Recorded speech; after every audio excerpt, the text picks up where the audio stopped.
बिस्मिल्लाहिर्रहमानिर्रहीम। अच्छा बेटा, इसके बाद था measurement of different methods for the measurement of surface tension. उसमें हमारे पास तीन मेथड हैं। कैपिलरी राइज मेथड है, टॉर्जन मेथड है और ड्रॉप मेथड है। ड्रॉप मेथड के भी फिर आगे दो हिस्से बन जाते हैं, ड्रॉप वेट मेथड और ड्रॉप नंबर मेथड। अच्छा, पहला है कैपिलरी राइज मेथड कि इसके जरिए हम कैसे फाइंड करते हैं सरफेस टेंशन। उसमें ये अपरेटस हमने अभी पीछे फिगर डिस्कस की थी कि इनवर्ड पुल की वजह से ये कैपिलरी अपवर्ड राइज होती है, कैपिलरी के अंदर लिक्विड राइज होता है और एक कर्व की शक्ल में कनकेव मेनिस्कस बना के राइज हो रहा होता है। और उसकी हाइट जो इस वक्त एच है। अच्छा, अब ये जो हाइट एच है उसके हवाले से ये पॉइंट लिखा हुआ है कि हाइट जो है वो एक तो रेडियस के इनवर्सली प्रोपोर्शनल है। जितना ये कैपिलरी का डायामीटर जो है वो छोटा होगा, यानी बारीक कैपिलरी जितनी ज्यादा होगी उतना लिक्विड ज्यादा राइज होगा। क्योंकि हमने अभी बात की थी ना कि जो राइज होना है ना उसकी एक नीचे प्रेशर लगाना है, वो प्रेशर बैलेंस करेगा वो जो इधर से इनवर्ड पुल है लिक्विड की सरफेस के ऊपर इंटरमॉलिक्यूलर फोर्सेस उसको।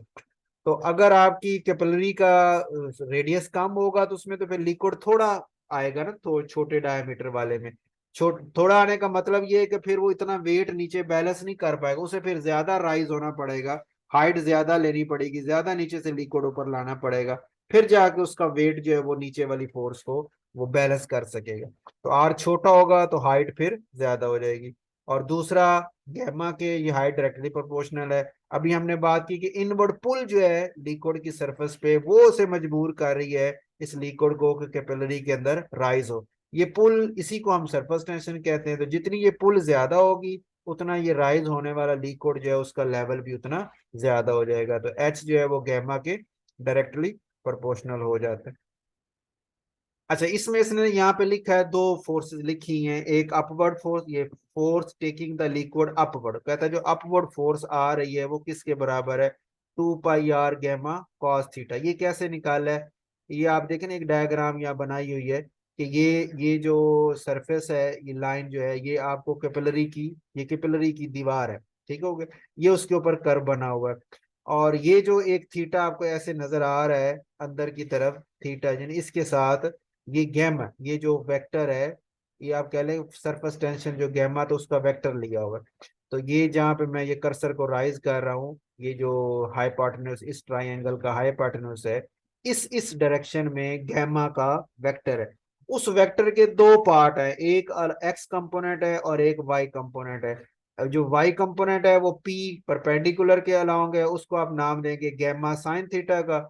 और जो बेस, ये बी जहाँ लिखा हुआ है बेस है, इसके अलोंग जो उसका कंपोनेंट होगा उस गैमा का, उसे हम कहेंगे गैमा कॉस थीटा। इसकी डायरेक्शन नीचे की तरफ है, ये जो बेस पे आएगा उसकी डायरेक्शन नीचे की तरफ है और परपेंडिकुलर वाले की डायरेक्शन यहाँ से आपके राइट से लेफ्ट की तरफ है। तो परपेंडिकुलर वाले से हमें इस वक्त ताल्लुक नहीं, हम उसमें फोर्स निकालना चाह रहे हैं वो जो अपवर्ड लिक्विड को ऊपर की तरफ ले जा रही है। तो अब हम कह रहे हैं कि इसका सरफेस टेंशन का वो कंपोनेंट जो नीचे की तरफ मूव का फोर्स लगा रहा है, क्योंकि अपवर्ड ले जाने वाली फोर्स इसी के बराबर होनी है ना, तो ये नीचे जो फोर्स लगा रहा है उसे हमने कहा वो है गैमा कॉस थीटा, ठीक हो गया। और कितनी एरिया पे लगा रहा है वो इस पूरी पूरी जो गोल कैपिलरी होगी उसका जो सरकमफ्रेंस 2 पाई आर, आपने देखा होगा ना सर्कल, वो सरकमफ्रेंस लेते हैं एक सर्कल का, एरिया उसका बन जाता है, टोटल सरफेस उसकी कितनी है, तो 2 पाई आर उस कैपिलरी का टोटल हो गया सरकमफ्रेंस। और गैमा कॉस थीटा उस गैमा का वो कंपोनेंट हो गया जो नीचे की तरफ फोर्स लगा रहा है। तो ये इन दोनों को मिलाएंगे, मल्टीप्लाई करेंगे तो टोटल फोर्स निकल आएगी पूरी उस कैपिलरी की सरफेस पे जो नीचे की तरफ लग रही है, उसी को हम नाम दे रहे हैं इस वक्त अपवर्ड फोर्स का। और जो दूसरी डाउनवर्ड फोर्स है उसे हम नाम उसके ले रहे हैं वेट के थ्रू, ग्रेविटी के अंडर जो उस पे फोर्स लग रही है। वेट आपको पता है mg के बराबर होता है, मास होती है वॉल्यूम इंटू डेंसिटी के, और वॉल्यूम आपको पता है एरिया इंटू हाइट हो जाए। इस कैपिलरी का वॉल्यूम लेंगे तो आप कहेंगे इसका एरिया बताएं, ऊपर जो इसकी सरफेस एरिया, और एच इसकी हाइट बताएं, हम मल्टीप्लाई करेंगे तो जितना लिक्विड इस सरफेस से ऊपर ऊपर होगा उसका वॉल्यूम निकल आएगा। तो ए वॉल्यूम बी की जगह एरिया इंटू हाइट आ गया।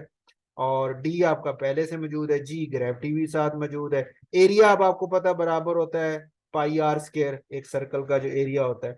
तो आर क्या रेडियस है उस सर्कल का, या आर से मुराद रेडियस इस कैपिलरी का हो जाएगा। तो pi R square H D G, ये वो फोर्स हुई जो डाउनवर्ड लग रही है उसकी वेट की वजह से, ग्रेविटी की वजह से। और जो अपवर्ड फोर्स जिसे हम नाम दे रहे हैं वो हमने सरफेस टेंशन का फैक्टर ला के उसे हमने अपवर्ड फोर्स का नाम दिया है। तो वो भी डाउनवर्ड ही लग रही है ना, नीचे की तरफ ही था, लेकिन हमने चूंकि गैमा की वैल्यू निकालनी है इसलिए हम इसे अपवर्ड फोर्स का नाम दे रहे हैं।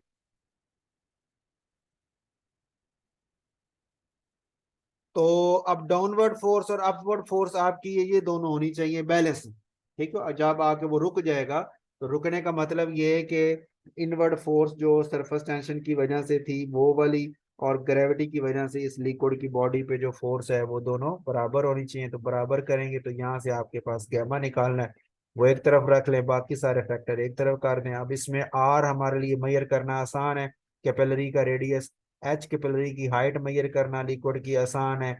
डी डेंसिटी लिक्विड की मेजर करना आसान है। ग्रेविटी भी इजीली है, टू का पता है। अब कॉस थीटा एंगल का प्रॉब्लम है, तो एंगल के लिए हम कहते हैं कि हमने ऐसा किया है कि आर जो है ना, रेडियस ऑफ द कैपिलरी वो बहुत छोटा कर दिया। जितना आर आप छोटा करेंगे उतना एंगल जो है वो जीरो के करीब तरीन होता जाएगा।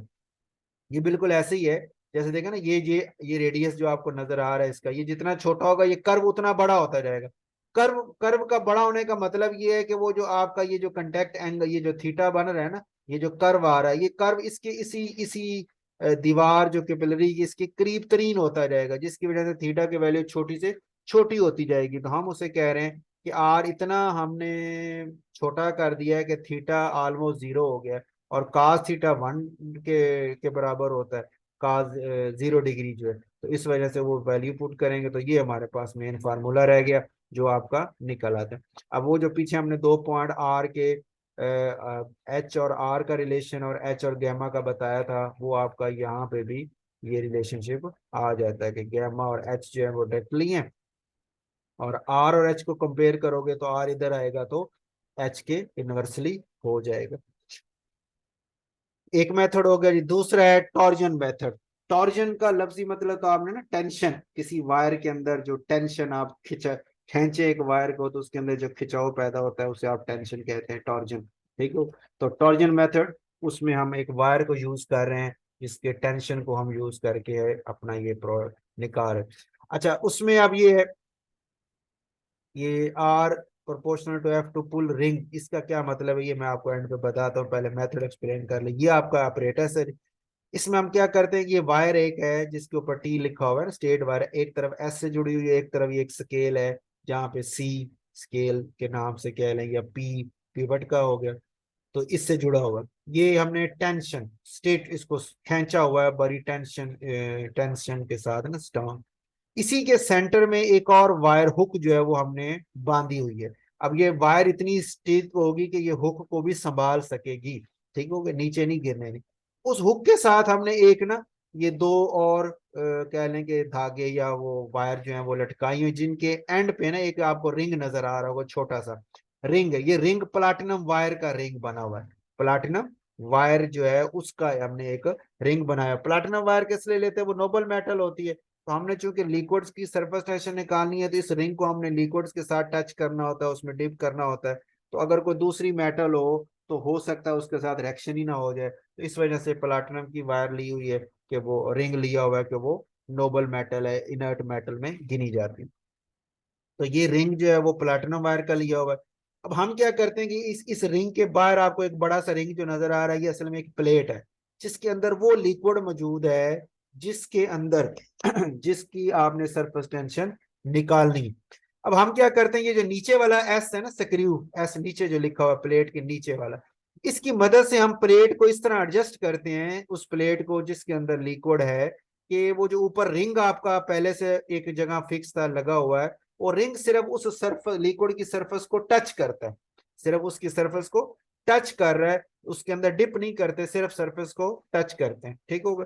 फिर हम क्या करते हैं, फिर हम इधर से पिवट को घुमाते हैं, इतना आराम से आहिस्ता से इस पिवट को चेंज करते हैं कि वो जो रिंग है उससे डिटैच हो जाता है, अलग हो जाता है लिक्विड से। लेकिन अब उस रिंग के अंदर ना एक थिल फिल्म सी आ जाती है उस लिक्विड की, एक बिल्कुल पतली सी लेयर जो है ना रिंग के अंदर वो बनी पड़ी होती है। ये बिल्कुल ऐसे ही है जैसे आप बबल्स वगैरह बनाते हैं ना, तो सोप पानी में साबुन या सरफ वगैरह मिला लेते हैं, फिर आप वो एक स्प्रिंग सा होता है उसको उसके अंदर डिप करते हैं, तो उसके अंदर एक पतली सी लेयर बन जाती है, और फिर फूंक मारते हैं तो वो बबल से बनते हैं। तो बिल्कुल उसी तरह वो जब बारीक सी वो प्लाटिनम वायर उस लिक्विड की सरफेस को टच करती है, तो फिर जब उसे वापस उठाते हैं तो उसके अंदर भी एक पतली सी लेयर लिक्विड की आ जाती है। हमने एहतियात से करना होता है ताकि वो दोबारा वो जो फिल्म है वो टूट ना जाए, दोबारा गिर ना जाए। ठीक हो गए। फार्मूला हम ये यूज करते हैं, gamma is equal to M G over 4 pi R. इसमें एम जो है वो mass of the liquid film in the ring, वो रिंग के अंदर जो लिक्विड की फिल्म आई है ना उसका मास लेते हैं कि वो कितने मास का लिक्विड आया। जी ग्रेविटी हो गया 4 और पाई कांस्टेंट है, और आर उसी रिंग का रेडियस हो गया। इस फार्मूले को यूज करके हम गैमा जो है सरफेस टेंशन है उसकी वैल्यू फाइंड कर लेते हैं। अब यहाँ पे जो जुमला लिखा था कि गैमा जो और एफ जो है वो डायरेक्टली प्रोपोर्शनल, इसका क्या मतलब है कि वो जो फोर्स आपको रिंग को ऊपर पुल करने के लिए लगानी पड़ी, यहाँ से जब आपने पिवट को घुमाया है, फोर्स लगाई है इसको ऊपर पुल करने के लिए, तो वो फोर्स डायरेक्टली प्रोपोर्शनल है कि जितना यहाँ सरफेस टेंशन ज्यादा होगी उतना जाहिर बात है वो उधर से लिक्विड के मालिक्यूल्स को आप रिंग ने लिक्विड के मालिक्यूल्स की सरफेस टेंशन को तोड़ के बाहर ऊपर आना है, तो इस वजह से वो उतना आपको फिर इधर से घुमाने में जो फोर्स होगी वो भी ज्यादा लगानी पड़ती है। उसके बाद तीसरे नंबर पे है जी ड्रॉप मेथड के, ये आखिरी तीसरा मेथड। इसमें दो आते हैं, एक ड्रॉप वेट मेथड, एक ड्रॉप नंबर मेथड। यानी एक हम उसके वेट काउंट करके ड्रॉप्स के, ये आपने याद होगा प्रैक्टिकल भी किया था लास्ट सेमेस्टर में, तो तीसरे सेमेस्टर में फिजिकल केमिस्ट्री के नीचे ना, उसमें स्टेलेगमोमीटर हमने यूज किया था कि हम उस पे दो स्पॉट एक वाई और एक्स लगे हुए थे, तो हम लिक्विड को पहले सक कर लेते थे एक्स तक, फिर उसको ऊपर से छोड़ देते थे, तो नीचे वो बबल्स की इस तरह ड्रॉप्स की शक्ल में गिरता था, और हम नंबर ऑफ ड्रॉप्स काउंट कर लेते थे। हम तो उस पर नंबर ऑफ ड्रॉप का मेथड इस्तेमाल कर रहे थे ना, तो कहते हैं दो हैं, एक वेट ऑफ द ड्रॉप का मेथड भी इस्तेमाल होता है, एक नंबर का भी होता है। वेट में हम क्या करते हैं कि सपोज करें कि आपका जो है ना लिक्विड का ड्रॉप बना पड़ा, ये एक जो आपको ड्रॉप ऑफ लिक्विड लिखा हुआ है, इसको उसने बड़ा करके शो किया है कि कैपिलरी ट्यूब के मुंह के ऊपर इस तरह एक ड्रॉप बना पड़ा। ये क्यों बना है, ये राउंड शेप क्यों है, कि जो सरफेस पे जितने मालिक्यूल हैं वो एक दूसरे के साथ जुड़े हुए हैं, और वो फिर इस कैपिलरी ट्यूब की दीवार के साथ एडहेसिव फोर्सेस से जुड़े हुए हैं, तो वो नीचे नहीं जाना चाह रहे। लेकिन ऊपर से जब लिक्विड आता जाता है तो इसके अंदर लिक्विड के मालिक्यूल की तादाद ज्यादा होती जाती है, वजन बढ़ता जाता है। एक टाइम आता है कि ये जो साइडों पे लिक्विड के मालिक्यूल जिस ताकत से उस एक दूसरे की बाजू पकड़ के एक दूसरे को कि हमने नहीं नीचे गिरना रोकी खड़े हैं, लेकिन जब अंदर बहुत ज्यादा पानी आ जाता है, वो लिक्विड आ जाता है, वेट ज्यादा हो जाता है, अब वो सरफेस टेंशन जो उसको बैलेंस नहीं कर पाती, तो ये ड्रॉप नीचे गिर जाता है। अब हम क्या करते हैं कि हम कहते हैं वो जो ड्रॉप गिर रहा है ना उसका जो वेट है ना एम जी, वो बराबर है 2 पाई आर गैमा के। गैमा वो इंटरनल फोर्स है जो उस ड्रॉप पे लग रही है, और उस ड्रॉप पूरे का जो सरकमफ्रेंस है वो हम 2 पाई आर है, तो 2 पाई आर गैमा वो फोर्स होगी जो उसे गिरने नहीं दे रही, और एम जी वो वेट हो गया जो उसको नीचे गिरने की कोशिश की। जब तक ये दोनों बराबर होंगे वो ड्रॉप गिरेगा नहीं, वहीं रहेगा, लेकिन जब ये बराबर नहीं रहेंगे तो फिर ये नीचे गिर जाएगा, वेट ज्यादा हो जाएगा तो फिर वो नीचे गिर जाएगा। हम कहते हैं कि भाई हम अप्लाई करते हैं, दो लिक्विड ले लेते हैं, एक लिक्विड 1 है एक 2 है, जैसे आपको याद होगा वहां भी आपने एक रेफरेंस लिक्विड लेते थे, एक लिक्विड होता है एक रेफरेंस के तौर पे पानी को जैसे ले लेते थे। तो एक लिक्विड है वो M1 G, और 2 पाई आर गैमा वन उसकी सरफेस टेंशन है, और M1 मास है, किसकी मास है, एक ड्रॉप की मास है। इस तरह M2 एक ड्रॉप की मास है दूसरे लिक्विड की, और γ2 उसी दूसरे लिक्विड की सरफेस टेंशन है। इनको डिवाइड करेंगे तो सेम फैक्टर कैंसिल हो जाएंगे, तो γ1 ओवर γ2 बराबर आ जाएगा M1 ओवर M2 के। यहाँ से हम γ1 की वैल्यू निकाल सकते हैं। γ2 रेफरेंस लिक्विड है उसकी वैल्यू हमें पता है, M1 और M2 आपने फाइंड करने। अब वो फाइंड कैसे करते हैं, जब एक ड्रॉप का वजन लेना तो मुश्किल है ना, फिर हम क्या करते हैं को 20-30 को फिक्स कर लेते हैं, 50 ड्रॉप कर लें या 40 ड्रॉप कर लें, कि हम उतने ड्रॉप गिराएंगे, उस सारों का वजन ले लेंगे, और फिर अगर 20 ड्रॉप लिए सपोज और 20 का वजन ले लें, तो फिर 20 पे उस पर डिवाइड करेंगे तो एक ड्रॉप का वजन वेट निकल आएगा। तो इस तरह दोनों लिक्विड के साथ कर लेते हैं, तो M1 M2 मिल गया, और यहां से हम गामा 1 की वैल्यू निकाल लेते हैं। दूसरा है ड्रॉप नंबर मेथड, उसमें हम नंबर ऑफ ड्रॉप्स काउंट करते हैं। उसके लिए क्या करते हैं, अब ये मास तो है ना, यही फार्मूला जो क्वेश्चन नंबर 4 है, इसी को आगे चलाते हैं कि M1/M2 है। तो अब हम कहते हैं ना जो ये मास मास जो थी वो बराबर होती है वॉल्यूम इंटू डेंसिटी के। मास M1 जो है यहाँ आना चाहिए वॉल्यूम, और साथ आनी चाहिए डेंसिटी। तो M1 की जगह आना चाहिए D1 डेंसिटी, और उसके साथ वॉल्यूम आना चाहिए। वॉल्यूम किसका, एक ड्रॉप का, क्योंकि वो मास जो है वो भी एक ड्रॉप की मास है, तो इसलिए वॉल्यूम भी एक ही ड्रॉप का आना चाहिए। वो कैसे निकाला कि हमने टोटल वॉल्यूम जो था, यानी एक्स से वाई तक गिरने में जो टोटल वॉल्यूम है उसके नंबर ऑफ ड्रॉप्स काउंट कर लिए हैं। अब वो जितना वॉल्यूम है उसको उन नंबर ऑफ ड्रॉप से आप डिवाइड कर देंगे तो एक ड्रॉप का वॉल्यूम निकल आएगा। तो V/N1 D1 हो गया, इसी तरह V/N2 कर लिया तो D2 आ गया। अच्छा, D1 D2 दोनों लिक्विड की डेंसिटी आपको पता है, नेचर मुख्तलिफ है तो डेंसिटी भी मुख्तलिफ होगी, ये बात ओके होगी। फिर हम कहते हैं N1 N2 number of drops भी ज़ाहिर बात मुख्तलिफ हो जाएंगे। जो डेंस होगा वो थोड़ा सा लिक्विड आएगा और नीचे गिर जाएगा, ठीक हो गया। वेट यानी वेट बैलेंसिंग में फर्क आ जाएगा, और नंबर ऑफ ड्रॉप्स बदल जाएंगे। और वी दोनों में हमने वी ही रखा, V1 V2 नहीं किया। क्यों कि इस इंस्ट्रूमेंट में आप जब एक्स से वाई तक जाते हैं तो दोनों का जो वॉल्यूम है वो सेम ही गिरता है।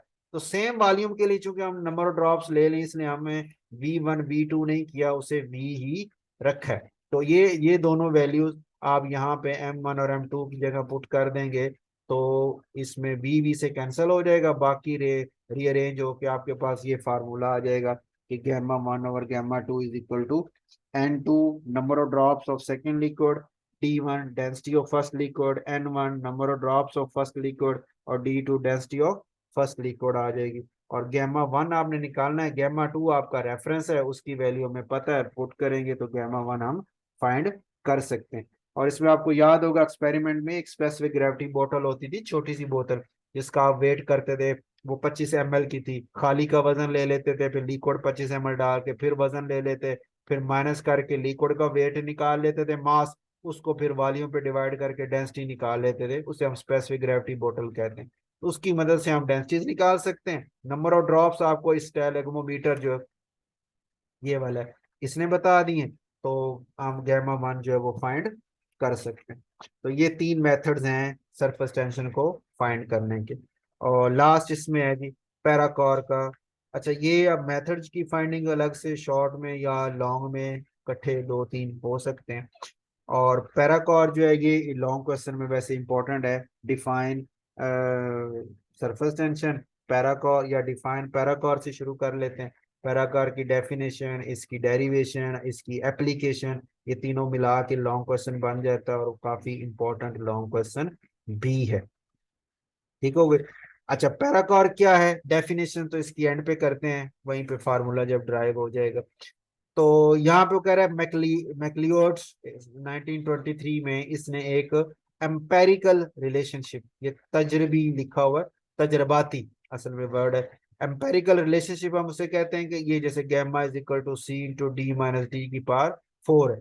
गैमा सरफेस टेंशन, सी उसकी लिखा हुआ है constant, characteristic constant of the liquid है, और डी जो है वो डेंसिटी ऑफ लिक्विड है, और कैपिटल डी, और स्मॉल डी जो है वो density of the vapour of the liquid, उसी लिक्विड की।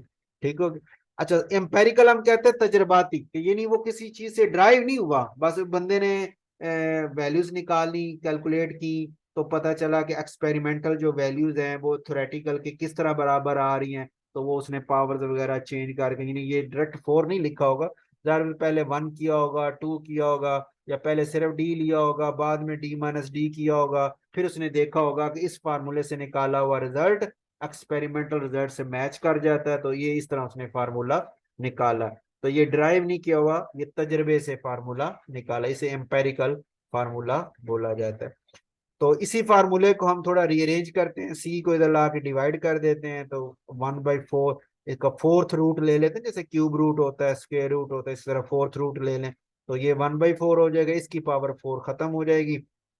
इनको आप सेपरेट कर लें, C1/4 इधर ही रहने दें, गैमा को इस तरफ ले आए, इस दोनों साइडों पे मॉलिक्यूलर मास से आप मल्टीप्लाई कर दें। अच्छा, ये फार्मूला तो था पिछले से हम लेके आ रहे हैं। तो 1924 में सचिन साइंटिस्ट का नाम है, उसने ये इसी को थोड़ा मॉडिफाई किया था और पैराकॉर में बदला था कि दोनों साइडों पे मोलर मास से मल्टीप्लाई कर दिया तो MC⁴ एक नया कांस्टेंट बना जिसे पैराकॉर का नाम दे दिया गया। और ये लेफ्ट साइड होगी और राइट साइड आपके पास M⁴ D आ गया। इसमें फिर हम कहते हैं चूंकि वेपर की डेंसिटी जो स्मॉल डी से शो की हुई है वो बहुत कम होती है as compare to capital D जो कि लिक्विड की डेंसिटी है, तो इसको हम इग्नोर कर सकते हैं। इग्नोर कर दें तो आपके पास फार्मूला आ जाएगा M⁴/D। और मास ओवर डेंसिटी करेंगे तो आपको पता है वॉल्यूम के बराबर होता है, तो नई शक्ल इसकी बन जाएगी ये VM, molar volume of the liquid, जिसे हम नाम दे देते हैं पैराकॉर इज इक्वल टू VM⁴ हो जाएगा। अब यही से हम इसकी डेफिनेशन बना लेते हैं कि पैराकॉर क्या है, कि ये मोलर वॉल्यूम के बराबर है कब, जब गैमा की वैल्यू 1 हो, जब सरफेस टेंशन की वैल्यू 1 हो। ये नीचे उसने वैल्यू भी रखी हुई है कि parachor of a liquid is the molar volume of a liquid when the surface tension of that liquid is unity. तो ये यही इसकी डेफिनेशन है, इस ये सारी इसकी डेरिवेशन होगी। और फिर आगे वो कहते हैं कि इसकी एप्लीकेशन या प्रॉपर्टीज बताएं, उसमें हम कहते हैं पहला पॉइंट, ये पीछे अभी शुरू में हमने प्रॉपर्टीज भी बात की थी ना, एडिटिव और कॉन्स्टिट्यूटिव, तो वहां लिखा था पैराकॉर का कि पैराकॉर जो है ये एडिटिव भी है और कॉन्स्टिट्यूटिव भी है। हर एटम की अपनी पैराकॉर वैल्यू है जिसे एटॉमिक पैराकॉर का नाम देते हैं। और ग्रुप्स मिलके जो ग्रुप बन जाए तो उस पूरे ग्रुप की एक वैल्यू से ग्रुप पैराकॉर का नाम देते हैं।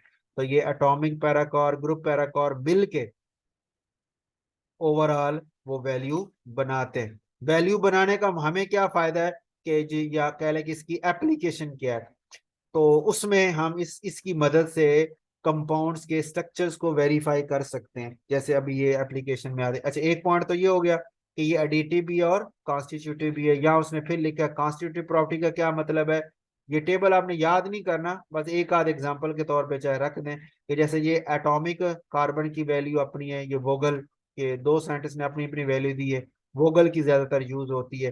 तो कार्बन की 8.6 है, हाइड्रोजन की 15.7 है, ये एटॉमिक है।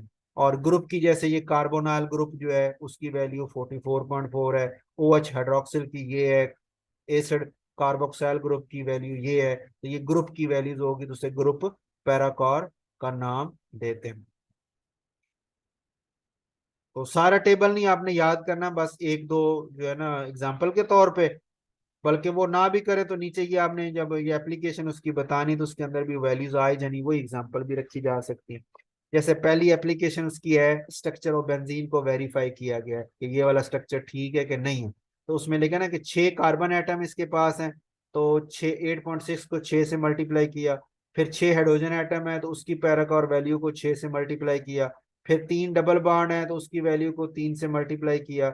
और 6 मेंबर्ड रिंग भी इसमें है, उसकी पैराकॉर वैल्यू वो भी दी है। इन सारों को जमा किया तो 206.9 आंसर आता है।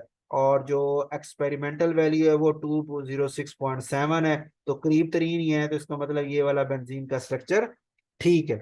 इसी तरह दूसरी एग्जांपल है कोनोन के दो स्ट्रक्चर, ये दो आइसोमर हो सकते हैं ना, दोनों का मॉलिक्यूलर फार्मूला सेम है, स्ट्रक्चर जरा मुख्तलिफ है, तो दोनों में से कौन सा ठीक है। ठीक, इस बेस पे ये इसने नीचे लिखा होगा जो पहले वाला इसकी वैल्यू या गलत दी है, 235.5 नहीं, ये लिखी हुई है ना पहली लाइन के 236.1 है, ये वाली आपने इधर इसको काट के ठीक कर लेनी है। तो पैराकॉर वैल्यू पहले स्ट्रक्चर की 236.1 है और जो दूसरा स्ट्रक्चर है उसकी 216.5 है। और कहते हैं जब हम एक्सपेरिमेंटल वैल्यू निकालते हैं तो वो निकलती है 236.8, और वो चूंकि ये 236.1 जो है इसके पास पास है, तो ये वाला स्ट्रक्चर कोअनोन का ठीक है, ये वाला नहीं है। ये कैसे कैलकुलेट किया, ये इसने ना आगे अगले पेज पे एक एग्जांपल दी है ये कि स्ट्रक्चर ऑफ कोअनोन को कैसे आप बताएंगे। ये दोनों की वन और ये वन की उसने पैराकॉर निकाली, ये टू की निकाली है, और फिर उसकी 236.1 है पहले की, और दूसरे की ये 219.0 है। तो इस तरह दोनों की वैल्यूज निकाली है, तो ये आप वैल्यूज यूज कर सकते हैं।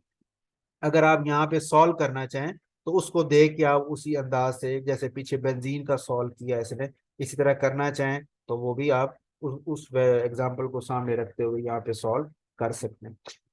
तीसरा है स्ट्रक्चर ऑफ नाइट्रो ग्रुप, कि नाइट्रो ग्रुप की मुख्तलिफ पॉसिबिलिटी हो सकती है कि दोनों डबल बॉन्ड हो जाएं, एक डबल बॉन्ड एक कोऑर्डिनेट, या दोनों कोऑर्डिनेट, या ऐसे रिंग की तरह स्ट्रक्चर। कहता है अब चारों की पैराकोर वैल्यू जब कैलकुलेट करते हैं तो ये आती हैं, और जब हम एक्सपेरिमेंटल निकालते हैं तो वो 73 से 75 के दरमियान आती है, जो कि 74.1 के करीब, ये उसी जगह ये वाला उसी रेंज में आता है। तो इसका मतलब नाइट्रो का ये वाला स्ट्रक्चर जो नंबर 2 है, ये वाला ठीक है, बाकी स्ट्रक्चर ठीक नहीं है। इसी तरह स्ट्रक्चर ऑफ पेरल्डिहाइड है।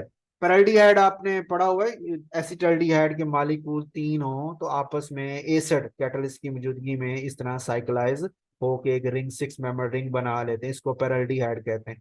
फॉर्मल्डिहाइड के इसी तरह बना लेते हैं, उसको मेटा फॉर्मल्डिहाइड बोलते हैं।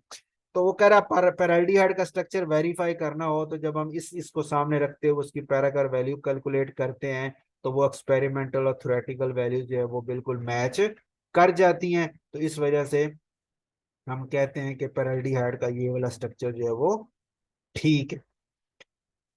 इस तरह कह रहे हैं structure of position isomers. Position में अब थोड़ा सा ये इशू है कि जैसे underline we can not distinguish between, कि हम ये जो एर्थो आर्थो मेटा पैरा वगैरह है ना, इसमें पैराकोर वैल्यूज को सामने रखते हुए हम इसमें फर्क नहीं कर सकते। बाकियों में हो सकता है, लेकिन इसमें बाकी जो स्ट्रक्चर हम वेरीफाई कर लेते हैं, लेकिन ये आइसोमर जो है इनमें वेरीफाई करना मुश्किल हो जाता है। लेकिन यहाँ तक आपका सरफेस टेंशन वाला टॉपिक मुकम्मल हो गया।